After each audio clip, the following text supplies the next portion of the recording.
everyone! Welcome to Lentek Cooking. Ayan, hindi tayo magluluto ngayon, guys.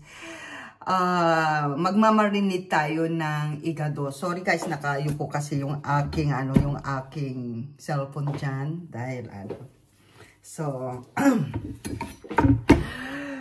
ngayon ay gagawa po tayo ng igado.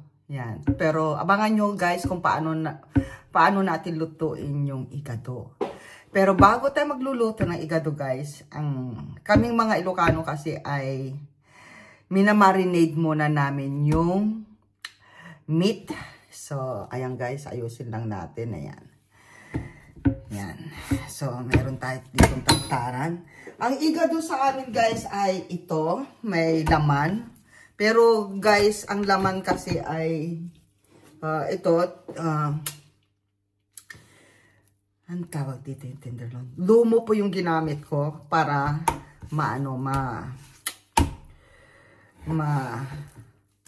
malambot. Yan. Lumo po yung gamit ko. So, meron din tayong part ng belly. Ayan. Pero wala na yung skin niya para hindi siya matigas. So, yan. Mga, siguro to, mga 1/4. Tapos, mga 1/4 din na atay. Ayan. So, sa amin mga Ilocano, ang igado kasi is pahaba ang hiwa. So, gawin natin guys ay strip natin. Ayan. Maliliit lang yung hiwa niya. Parang pahalang, ganon. Yan, mga pahalang. Yan. Basta yung meat, pahalang siya.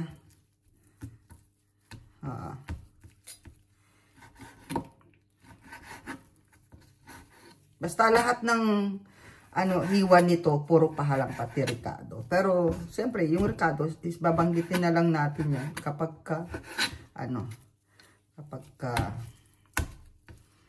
niluto natin.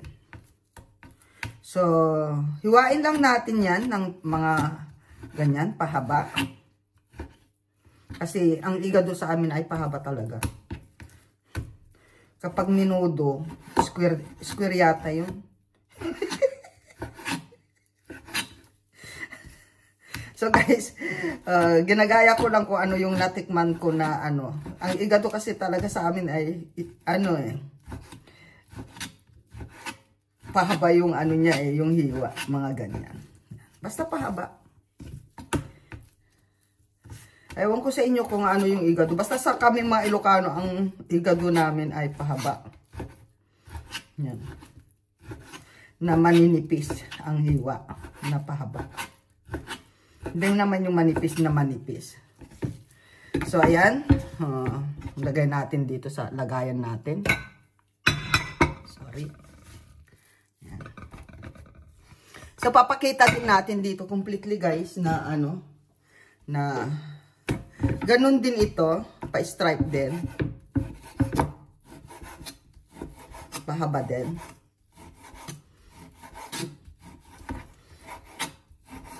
So, ayan. Siguro guys,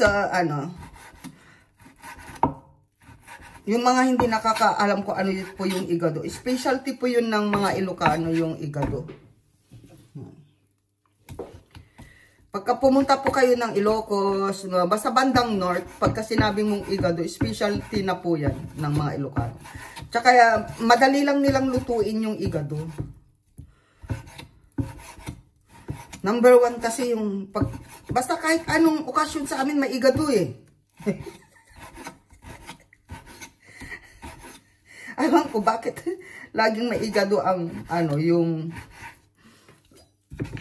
basta may bawat party, okasyon sa amin may igado. May igado talaga sila.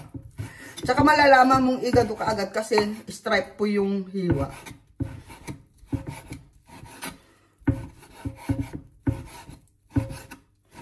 Na maninipis.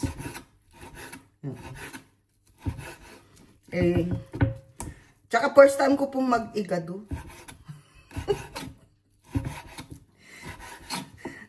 Na-miss ko lang kumain ng igado. Usually yung kuya ko yung ano, ayan. Mini-message ko nga yung kuya ko. Paano ba magluto ng igado? Kasi specialty ng manong ko itong igado eh. Sa totoo lang guys.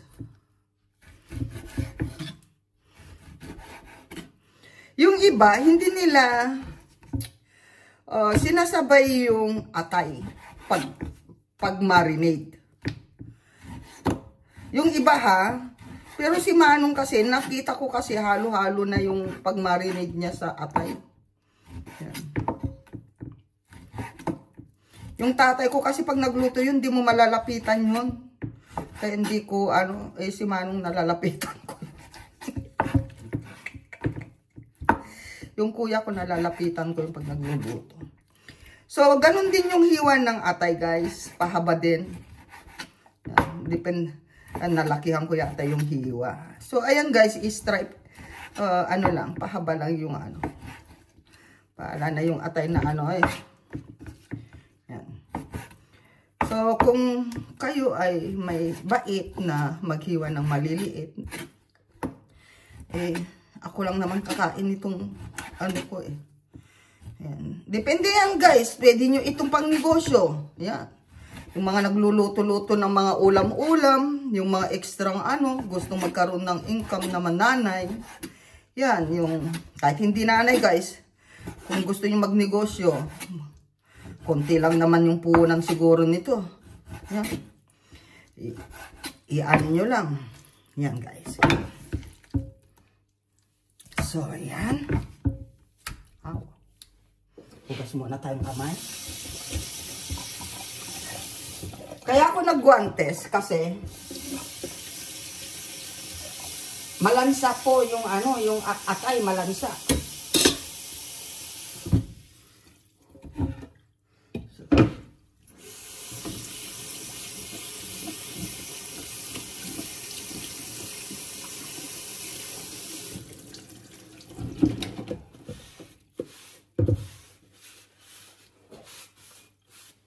So, ayan. Dahil tapos na yung ating, pang-igado. Ayan po yung atay. Ito po yung part ng belly pork. At ito po yung lomo. Ayan. May laman. Usually, laman talaga yung igado sa amin. Tsaka may konting taba siguro. Pero ako, gusto ko may taba. So, ano po yung mga rekado natin sa pag-marinate? Siyempre, lemon.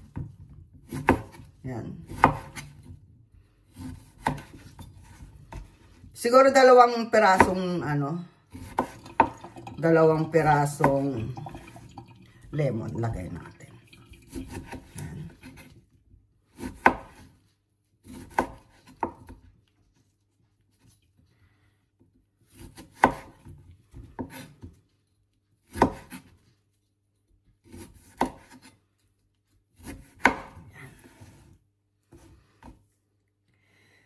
At saka, ano pa yung ilalagay natin?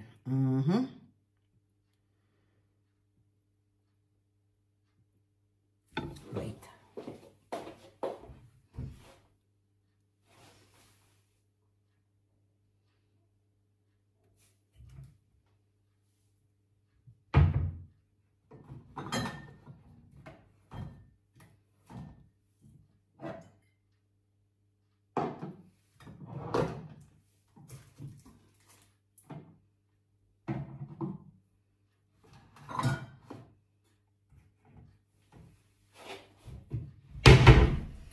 So, ayan ang ating ingredients guys.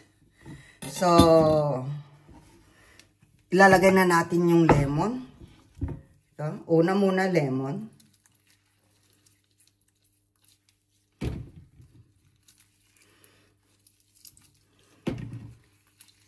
Nagwantes ako guys kasi nalalansaan ako sa yung atay.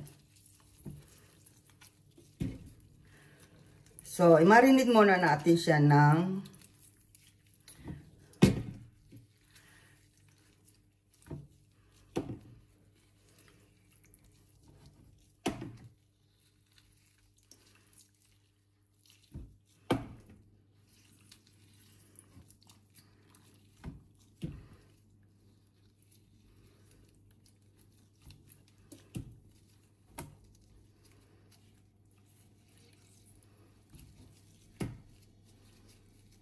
lemon. Shout out sa lahat ng ating followers, sa ating mga super chatters, sa ating mga member. Ayan. So, ayan guys, nailagay na natin. And then,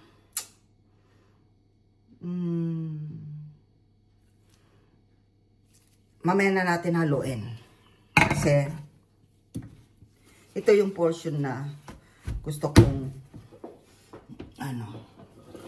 So, naglagay na tayo ng guys. So, magpino tayo ng, black pepper. Ayan. So, meron tayo ditong mahiwagang, dikdikan. Alam niyo kung nagtataka kayo bakit malaki po yung ang tawag namin dito ay almeres.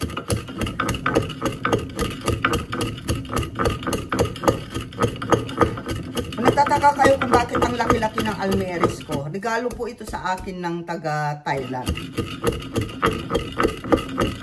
May kaibigan kasi ako na taga Thailand guys, kaya mahilig ako sa Thailand food kasi gusto ko yung puro spicy. Ma-spicy kasi yung mga guys, yung mga Thailand.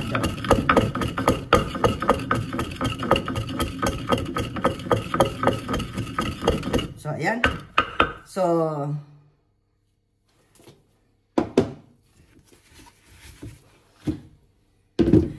ayan na. Pino na po ang ating So, lemon lang nilagay ko doon. So, ilalagay na natin yung yung pamienta natin.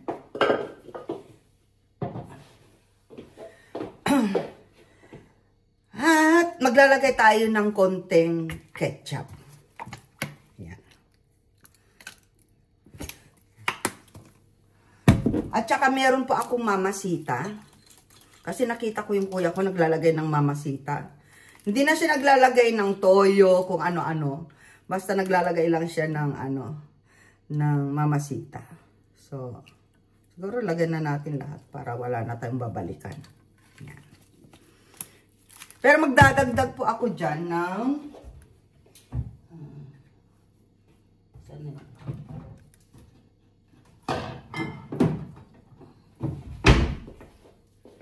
ito. Wait lang guys.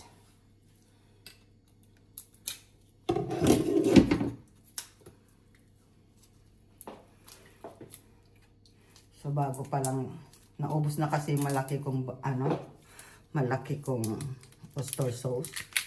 So, liban dun sa mamasita, maglalagay din po tayo dito ng oyster sauce. Ayan. Konti lang din.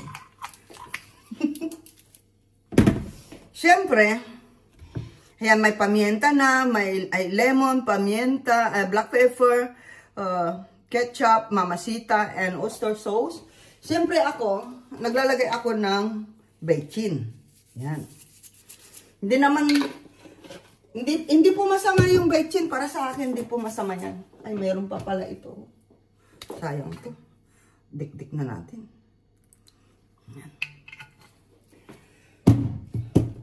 Hindi po masama yung bechin. Huwag nyo lang damihan. Kasi magmula bata ako, bechin na yung nilalagay ng tatay ko. Usually, guys, pineapple juice lang yung ilalagay. Yung juice lang ang ilalagay dyan. Kaso guys, sayang naman yung fruits, di ba? Yun. So, ilagay na rin natin. Pandagdag lasa na rin yan. Kapag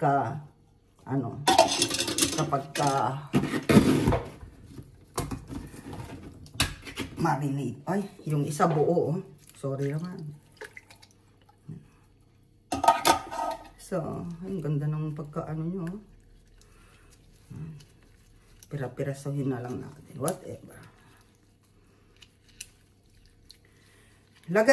Isama nyo na rin sa pag-marinate. And then, syempre, haluin na natin. Yuhu, sarap. Amoy. Ang bango nyo, guys. Sa totoo lang, ang bango nyo. In fairness. Ang bango niya.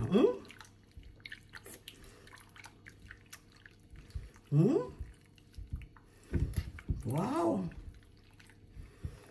Ayan guys, ang bango. promise. Hindi po tayo maglalagay ng garlic. Baka hanapin nyo yung garlic, guys. Hindi po tayo maglalagay ng garlic dyan. Yan. Kasi hindi naman to barbecue. Gusto nyo maglagay ng garlic, okay lang. Kasi dyan kayo masaya. Yan. Tikman na natin. Wow, sarap. Uy, ang sarap. Pero, sarap niya eh. Ayan. So, ito guys ay bukas ko na ito lulutuin. Kasi, wala akong oras para magluto ngayon. So, bukas na natin ito lulutuin. So, abangan nyo guys kung ano po ang mga irerikado pa natin dyan. Basta, ito po yung marinade. Paano po mag-marinade ng igado. Ganyan po. Yan. Kung ayaw yung isama yung pineapple juice, okay lang din. Yan. Basta ako sinama ko kasi sayang. Hindi naman yan ako bubulyawan ng igado na yan eh. Ayan.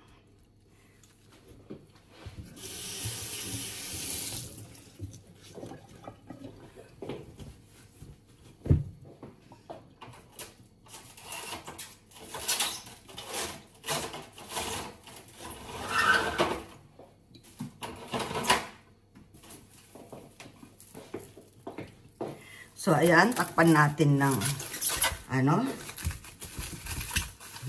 plastic. Ayan. At bukas na po natin lulutuin yan. So, abangan nyo. So, ganun lang kasimple. How to marinate igado. Yan. Simple lang yung mga ricado. Siguro nakita nyo naman lahat yung mga ricado natin. So, ayan guys. Thank you so much. And shout out sa buong Team Lintek.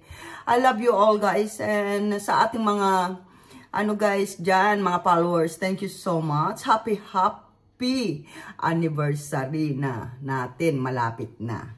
So, abangan nyo rin guys. And bukas guys, join us sa birthday Grand LS ni Self Be Official.